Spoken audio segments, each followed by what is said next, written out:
Voces sobre la mesa. Voces sobre la mesa. Estamos en total desacuerdo ante un modelo de sociedad que tiene como uno de sus principios estructurales la desigualdad y discriminación. Ahorita un niño de 5 años le das un teléfono, pues se queda en el teléfono. O sea, antes los niños aprendían más. Diálogo abierto sobre distintos temas de la realidad latinoamericana, caribeña y mundial. Voces sobre la mesa. Voces sobre la mesa.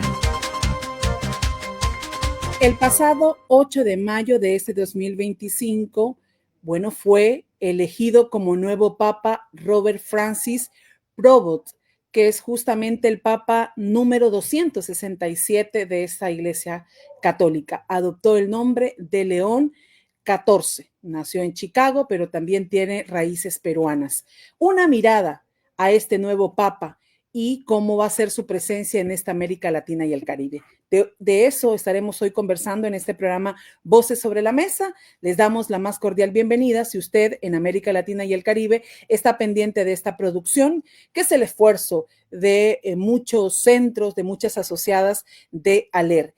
Quiero también agradecer a la gente que nos sigue por las redes sociales de ALER, en el Facebook, ALER, Pleca, ¿verdad?, ORG en página web y luego ALER satelital, exactamente en nuestras plataformas y todo lo que nos conecta a este mundo digital. Y quiero agradecer profundamente que hoy nos acompañe para profundizar sobre este nuevo Papa y esta mirada desde América Latina y el Caribe, o lo que esperamos para este nuevo pontificado. Nos acompaña Juan Salvador Pérez. Él es el director de la revista SIC de Estudios Sociopolíticos, perteneciente al Centro Gumillas de la Compañía de Jesús en Venezuela. Junto a él estaremos conversando, de esos primeros rasgos que han caracterizado a León XIV. Juan Salvador, bienvenido a este programa de Voces sobre la Mesa. América Latina y el Caribe lo está escuchando y lo está viendo. ¿Qué tal está? Hola, buenas tardes, mucho gusto. Qué chévere este programa. Me entusiasma mucho hablar de este tema. Bueno, los primeros días ya del papado de León XIV, sí. Personalmente, ¿cómo recibió Juan Salvador la noticia? ¿Se esperaba? ¿Estaba entre esos preferidos de esta Iglesia Católica Universal? A ver, tú sabes bien que al final del día, en el cónclave, lo que impera es el Espíritu Santo, ¿no? Suene a veces quizás ingenuo, pero es así, ¿no? Sin duda alguna, Prevost era uno de los nombres que podía sonar como papable por sus responsabilidades que tenía en Roma, ¿no? Tanto en el dicasterio de los obispos como en la comisión, en la Pontificia Comisión para América Latina. O sea, que era una persona que tenía exposición en Roma, que eso siempre ayuda, ¿no?, al tema de saber quién es el cardenal que podía ser elegible, ¿no? No era de los favoritos de los medios, pero no por ninguna razón, sino porque a veces los medios, y en eso tanto tú como yo lo sabemos bien, marcan una agenda y tienen su propia agenda que no tiene nada que ver con lo que está sucediendo en realidad en la iglesia internamente, pues, ¿no? Entonces se hablaba de un papado más bien progresista, o querían hacer una suerte como de enguerrillamiento entre sectores conservadores y sectores de derecha y de izquierda, pero es que eso no funciona así. O sea, al fin del día, el cónclave y la curia cardenalicia no es una asamblea popular. O sea, eso no es un congreso, no hay facciones. Hay una cantidad de hombres tratando de hacer su trabajo como príncipes de la iglesia, y eso fue lo que sucedió, pues, ¿no? En lo personal, a tu pregunta que tú me hacías inicialmente, a mí me llama mucho la atención siempre el proceso de los cónclaves. No he visto muchos, por razones obvias. O sea, yo nazco en el 74, con Pablo VI a la cabeza. Y después de Pablo VI hubo un cónclave para el Juan Pablo I, fue muy corto, un papado de 30 días. Y luego Juan Pablo II, que estuvo 26 años. Entonces, claro, en realidad he visto con conciencia 3 cónclaves: el de Benedicto XVI, el de Francisco, el de Benedicto XVI, el de Francisco, y ahora el de León XIV, pues, ¿no? Y te digo, siempre es emocionante. No sé cómo lo vieron ustedes allá en Honduras, pero siempre es emocionante. Estaba pendiente como si fuera una serie Netflix, viendo todos los días qué pasaba, qué se decidía, en la fumata negra, en la fumata blanca. Es muy emocionante, incluso para el no creyente. Sí, sin duda es un acontecimiento visto a nivel global y Sí. que tiene especial atención, no únicamente para la feligresía cristiana católica. Bueno, su discurso enfrente, ¿verdad?, de esa plaza de San Pedro, colmado, hay que decirlo, Sí. de gente. ¿Cómo analizas esas primeras palabras que ha dicho León XIV cuando ya oficialmente la Iglesia Católica lo ha proclamado Papa? Fíjate, a mí me llama mucho la atención la estampa de él cuando sale, o sea, la figura de León XIV cuando sale. Pues, primero, siempre impresiona saber el nombre, nada más es un rito que no todo el mundo comprende porque están hablando en latín. O sea, el decano que está ahí hablando y explicando y diciendo lo que está sucediendo, hace todas las palabras en latín y es difícil saber incluso hasta el nombre. O sea, uno dice, ¿qué dijo? ¿Quién dijo? ¿Cómo se llama? Tal. O sea, ese proceso es bonito. Primero, en el anuncio de Habemus Papa, que además es tremendamente emocionante. Pero luego de eso, yo creo que podríamos contrastar la salida inicial de Francisco en el 2013 con la salida inicial de León XIV, pues, ¿no? Que fue sin duda distintas. Y eso es importante tenerlo claro. O sea, cada papa atiende a sus realidades, a sus circunstancias y a su forma de ser, pues, ¿no? Francisco salió en aquel 2013 más bien sobrio, vestido de blanco, sin todos los aperos propios de la tradición católica. León XIV los recupera. Sale con la estola, sale con el capín, sale vestido de papa como uno tenía la imagen en la memoria de los papas desde el siglo XV. Venía, desde el medioevo venía la gente vistiéndose con esa tradición. Es decir, que inicialmente mi primera imagen es este hombre viene en la línea de la tradición. Luego el nombre, León XIV, es un nombre León XIII fue un papa de doctrina, ¿no? De lo que uno luego comprende ahora como la apertura, la doctrina social de la Iglesia, y uno decía, bueno, viene vestido de tradición y viene con un nombre de papa de doctrina. Y lo tercero fue su llamado, sus primeras palabras, un llamado a la paz, el saludo de Cristo resurrecto, además que es una cosa muy bonita, ¿no? La paz sea con ustedes. La paz sea con ustedes en un mundo especialmente conflictivo que estamos viviendo hoy en día. Entonces creo que es un mensaje, pero verdaderamente cristiano, verdaderamente adecuado y además verdaderamente novedoso en el sentido del llamado que estaba haciendo, de un llamado a la paz desde la simpatía, porque además es un hombre que transmite una simpatía que a mí me impresionó también. Pues no sé cómo lo ven ustedes allá. Sí, sin duda, creo yo que esos rasgos también aquí se identificaron. Sabíamos que era muy cercano al Papa Francisco, justamente sí. Francisco lo llama y lo integra dentro de los cardenales. Bueno, el acto seguido de ir a la tumba de Francisco, sus primeras acciones, por ejemplo, se reunió frente a 6,000 periodistas que daban cobertura y fue muy firme al tema de abogar por la libertad de expresión, a saber acompañar a este pueblo. Esos mensajes, también esos gestos, ¿cómo los interpretas? Sobre todo, llegar a esa tumba de Francisco, ¿era enviar qué mensaje? Sí, sin duda, él lo dice en sus primeras palabras, luego del saludo, recuerda a Francisco y las palabras de Francisco y establece además una vinculación lineal, digamos, ¿no? Entre lo que él ha venido siendo y lo que decía Francisco. Lo nombra varias veces a lo largo de su primera locución. Y luego el gesto de ir a su tumba, que en realidad fue muy sobrio también, ¿no? Le dejó una rosa blanca sobre la lápida.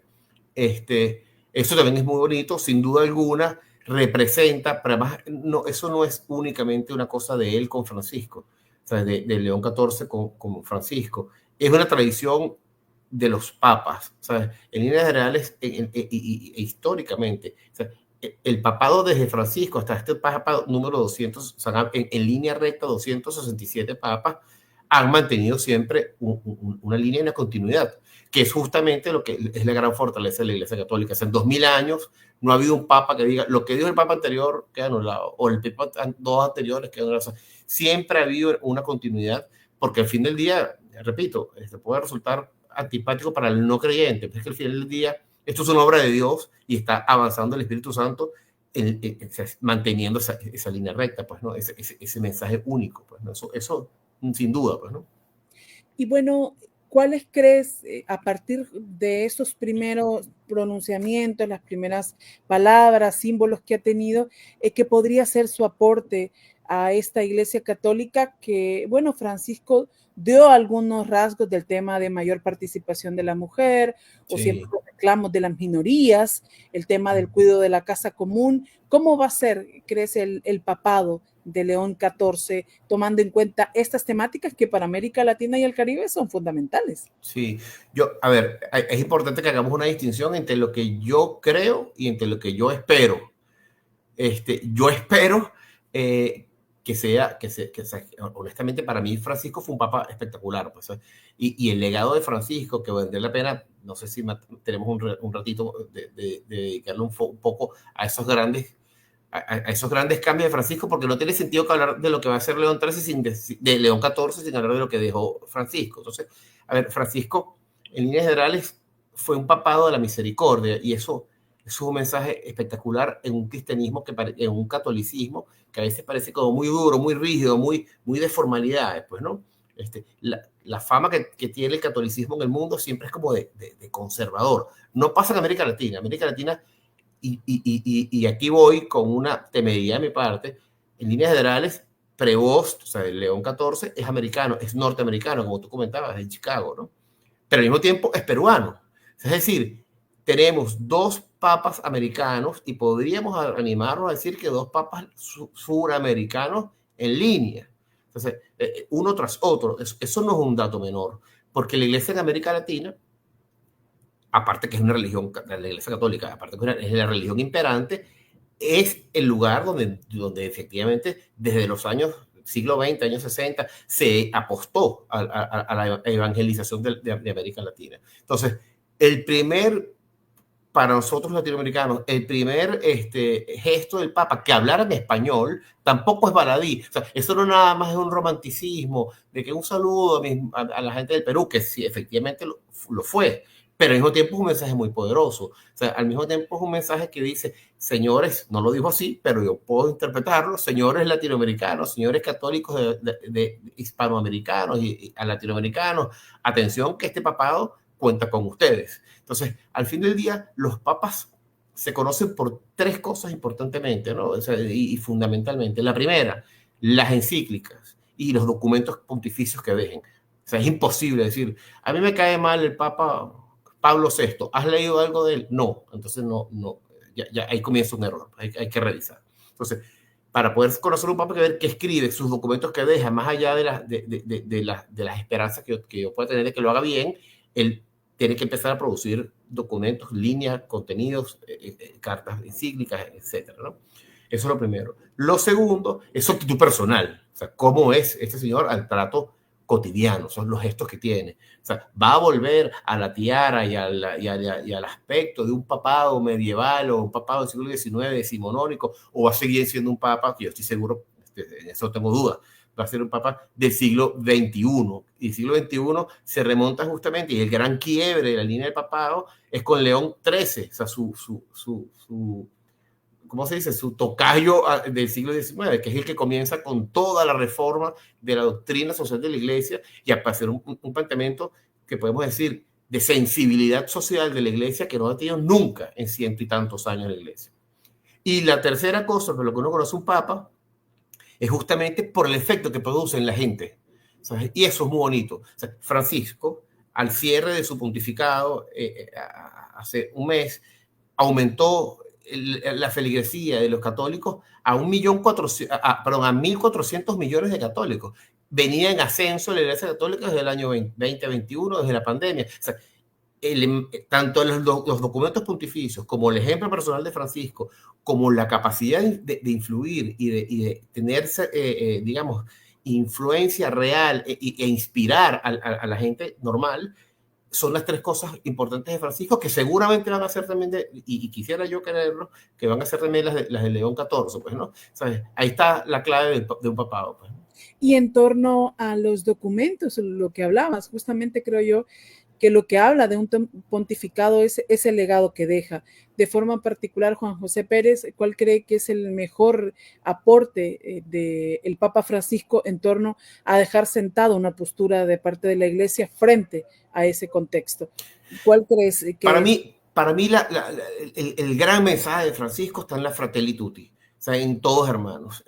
Porque cuando dice todos hermanos, no se refiere a todos los católicos hermanos, o a todos los católicos buenos hermanos, o a todos los católicos que nos caen bien hermanos. Dice todos, o sea, todos, y lo decía él, lo repetía, todos, todos, todos. O sea, todo el mundo cabe en la propuesta salvífica de la Iglesia Católica, que además era, lo decía Francisco, era universal. O sea, iba más allá del catolicismo como identificación de una religión, era para todos los hombres. Entonces, para mí, el mensaje de hermandad y el mensaje de misericordia son dos cosas fundamentales que deja Francisco. Luego, tú comentaste un tema muy importante, que eso sí es ad intra a la Iglesia Católica, hacia adentro de la Iglesia Católica, que es la incorporación y el destacado papel que tienen las mujeres en la iglesia, dentro de la Iglesia, dentro de la institución de la jerarquía del Vaticano.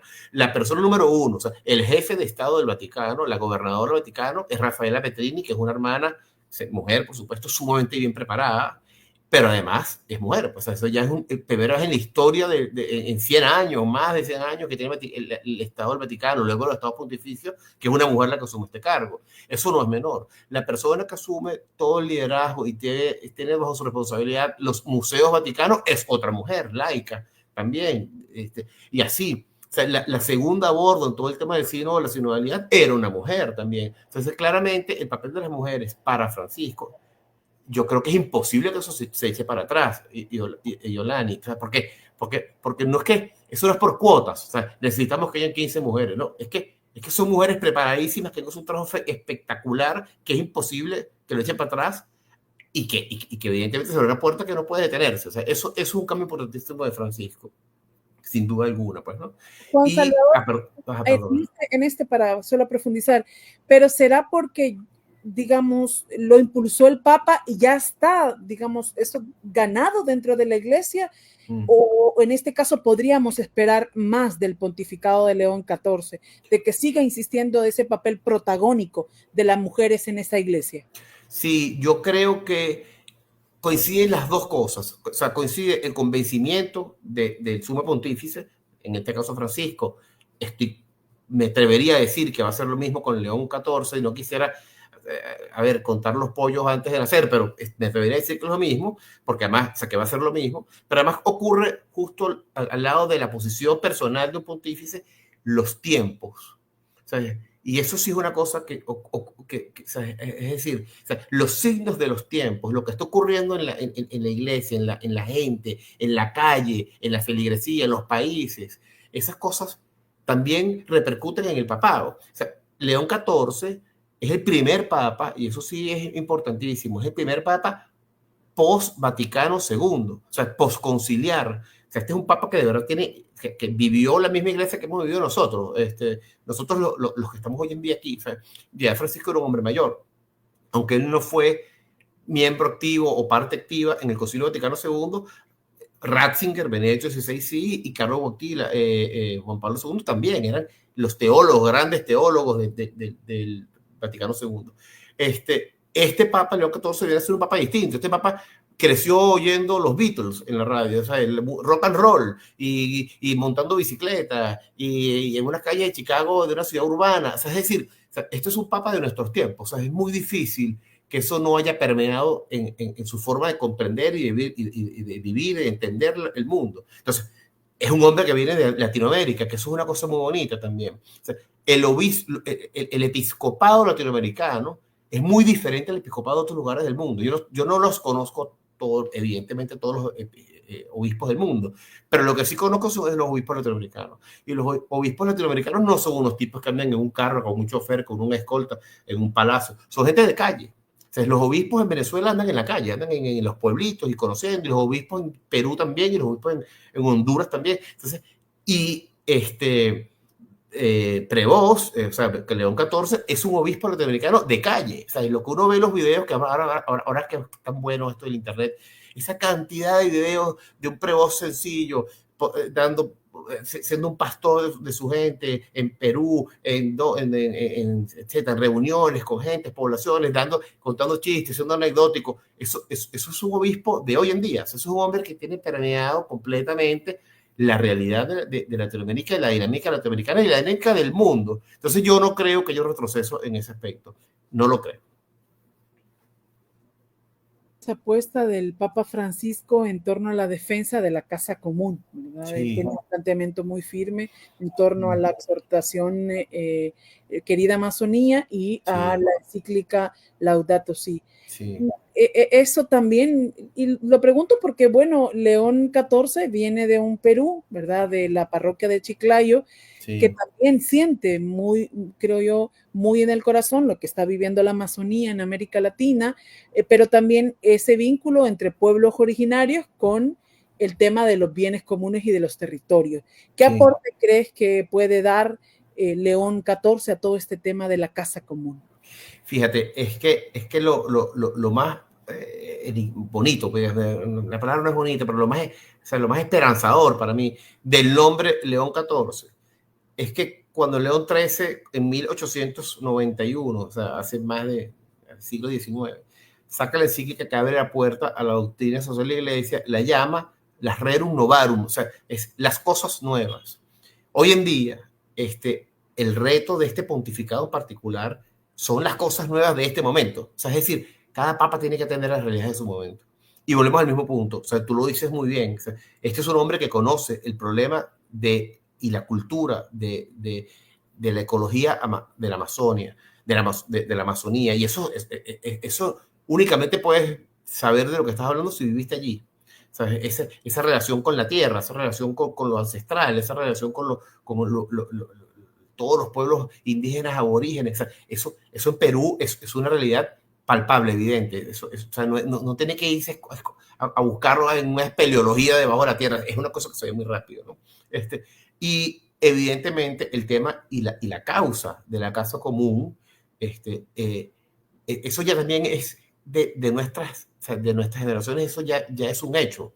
Puede ser que uno todavía utilice vasos plásticos desechables y botellitas plásticas desechables, pero lo cierto es que mis hijos, por ejemplo, tienen un concepto y una realidad de lo que es la vida y el cuidado de la tierra que uno no tuvo y que nuestros padres no tuvieron. Entonces, volvemos al punto que te decía, Prevost, o sea, León XIV, es un hombre de su tiempo y es imposible que abandone la causa ecológica. Eso no puede echarse para atrás. Eso es parte de la doctrina social de la Iglesia hoy en día, que por cierto, la doctrina social de la Iglesia debe revisarse. Hoy en día hay una cantidad de retos importantes como el tema de la ecología, que tú lo bien señalas. Más que la ecología, la casa común completa. Luego, el tema de la tecnología y el tema de la inteligencia artificial y el tema del poshumanismo es un tema que también tiene que abordarse y tiene que darse respuestas de la Iglesia. El tema de la paz, hoy en día las guerras no son las guerras del siglo XIX, ni siquiera son las guerras del siglo XX. Hoy en día las guerras son las guerras electrónicas, de drones, donde es muy fácil ser indolente porque no ves al otro. O sea, no es lo mismo los combates cuerpo a cuerpo que los combates a control remoto. Entonces, eso también debe ser revisado en la doctrina social de la Iglesia. Entonces, es decir, los retos que tiene Prevost, si bien son muchos y serios y muy grandes, son al mismo tiempo lo que van a hacer de él y la oportunidad que le da el Espíritu Santo, Papa Dios y la historia de ser un papa verdaderamente histórico. Son un papa que abre la puerta al siglo XXI, sin duda alguna. Este es su hombre del siglo XXI. Bueno, queremos agradecer a la gente que nos está sintonizando esta tarde de viernes, ya antes al fin de semana, en este programa de Voces sobre la Mesa, esta producción de la Asociación Latinoamericana de Educación y Comunicación Popular, hoy hablando de este nuevo Papa y esa mirada desde esa América Latina y el Caribe, analizando lo que fue el papado de Francisco y los retos que enfrenta en esta iglesia cristiana católica el Papa León XIV. Bueno, aquí estamos también hablando de deseos, como muy bien decías. Básicamente. Muchos de estos escenarios, de este análisis de los deseos, en este caso, Juan Salvador, que tenemos para esa iglesia católica, que tiene que ser universal, que tiene que justamente estar y acompañar a las distintas comunidades.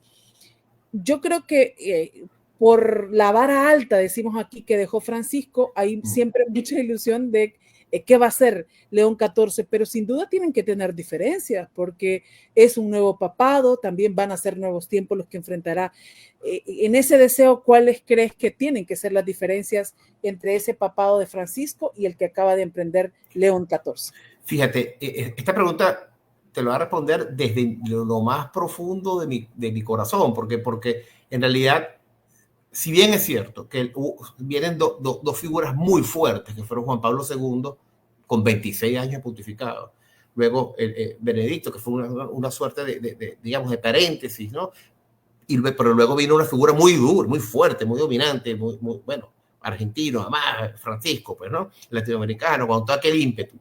Eran dos figuras muy fuertes, uno, digamos, con una visión posconciliar propia de un padre de ese momento y con unas realidades mundiales de la Guerra Fría, el comunismo y tal, o sea, una realidad distinta, pero con un mensaje muy duro, y al mismo tiempo luego, en su momento, Francisco, con una realidad latinoamericana y un ímpetu y una necesidad de reforma y una visión posconciliar también de hacer cosas, ¿no? Esas dos visiones, y aquí sí, insisto, esta es mi opinión personal, generaron dos grandes focos de interés dentro de la Iglesia Católica. Sin embargo, hay un espacio que quedó un poco digamos, no quisiera decir desatendido, pero sí se dio por sentado, que es lo que le toca ahora a este Papa estar atento, que es la Iglesia ad intra, o sea, la Iglesia adentro. ¿Sabes? Si bien es cierto que no es un partido político ni es un congreso de la República lo que pasa en la iglesia, ni son facciones, ni bandos y tal, sí debe haber un mensaje de unidad y sí debe haber un mensaje de reconciliación interno, porque hay muchas heridas y hay muchas diferencias conceptuales en lo que debería ser el foco de atención y el foco de acción de la Iglesia Católica, ¿verdad? Y no se puede olvidar, y por eso me gustó mucho que comenzara León XIV con un mensaje tan cristiano y tan de la resurrección, o sea, con ese saludo de la paz sea con ustedes, hermanos, porque es que la paz tiene que ser con todos nosotros, pero la paz no, y lo dice ayer, creo que fue ayer, León XIV en un mensaje de X en su cuenta, y en su cuenta en Instagram, que ya está activo, por cierto, estaba a toda velocidad, pues no, como son estos tiempos, donde dice, no puede ser la paz del sepulcro, ni tampoco la paz de la imposición, es la paz que lleva a la reconciliación y que permite pasar las páginas del pasado. Es un mensaje claramente para la iglesia interna, la iglesia romana, la iglesia de estructura jerárquica. Ahí está uno de los retos principales que tiene León XIV en su mano, porque lo que te decía, ante esas dos grandes posiciones anteriores, dos personajes tan santamente fuertes e importantes, hay que atender el punto del centro. O sea, yo creo que y lo dice su lema episcopal y ahora su lema pontificio, o sea, la unidad en Cristo. Eso es el gran reto de León XIV. Bueno, ya al cierre y agradeciéndote, Juan, porque nos has acompañado en una frase, bueno, exigimos mucho y esperamos mucho de ese líder de la Iglesia Católica, pero sin duda la Iglesia no son las cuatro paredes, la Iglesia es ese pueblo que se mueve y que justamente anda como anda ese pueblo y se transforma de acuerdo a nuestros tiempos.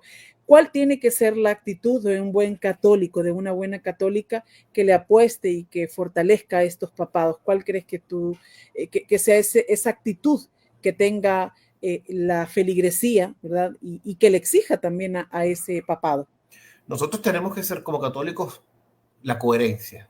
Yo creo que el gran reto de los católicos es ser coherente y eso es lo que la gente más nos critica, justamente. Oye, Juan Salvador tan católico y mira lo mal que trata a fulano. O Juan Salvador tan católico, pero mira cómo tal cosa en la calle. Juan Salvador tan católico, pero es incapaz de voltear a saludar a la señora que barre. O sea, ahí está el gran reto. O sea, el cristianismo y el catolicismo en particular, es en nuestro caso, pues, no es una cartilla de buena conducta y una garantía de que somos seres ejemplares. Somos, y eso Francisco lo repetía muchísimo, somos somos parte de un hospital de campaña, de un hospital en guerra. Entonces tenemos que entender que no vamos a caer, que vamos a cometer errores, que las cosas van a salirnos a veces muy adversas, muy complicadas, pero debemos ser coherentes, debemos esforzarnos en la coherencia. Ahí está la santidad. O sea, al fin del día, un gran católico, un gran cristiano se debe diferenciar de cualquier otro ser humano en líneas generales por su disposición a la santidad bien entendida, no a la santidad de estampita y señor, que no comete pecado, sino a la santidad es el que se equivoca, mete la pata hasta adentro y saca la pata y está dispuesto a rectificar y lo hace. Bueno, sin duda la coherencia, que tiene que ser una práctica permanente de cada ciudadano y ciudadana. Decía también Francisco, esa frase de en la única vez que se puede aceptar que alguien vea de arriba hacia abajo a alguien es porque se va a agachar para tenderle la mano. Eso es una belleza. Yo creo que también es parte, ¿verdad? Esa cercanía, esa iglesia humana, esa iglesia que se equivoca, pero que sabe, creo yo, rectificar y sabe acompañar a esos sectores. Juan Salvador, muchísimas gracias por acompañarnos. Esperamos que no sea la última vez de tenerte aquí y de seguir analizando los buenos deseos que tenemos para esa iglesia católica universal. Un gusto, de verdad, un gran placer. Bueno, agradecemos, amigos y amigas, a ustedes también. Hemos conversado esta tarde en Voces sobre la Mesa con Juan Salvador Pérez, director de la revista SIC de Estudios Sociopolíticos, que pertenece al Centro Gumilla. Es un centro de la Compañía de Jesús en Venezuela, en el sur de América. Y bueno, este es un espacio para reflexionar sobre esos deseos que tenemos de ese nuevo papado de León XIV y sobre todo desde esta mirada de América Latina y el Caribe. Se despide Yolani Pérez, invitándoles para que nos sigan en las redes sociales y por supuesto a estar pendiente la próxima semana de otra emisión de Voces sobre la Mesa aquí por ALER y por cada una de estas radios asociadas.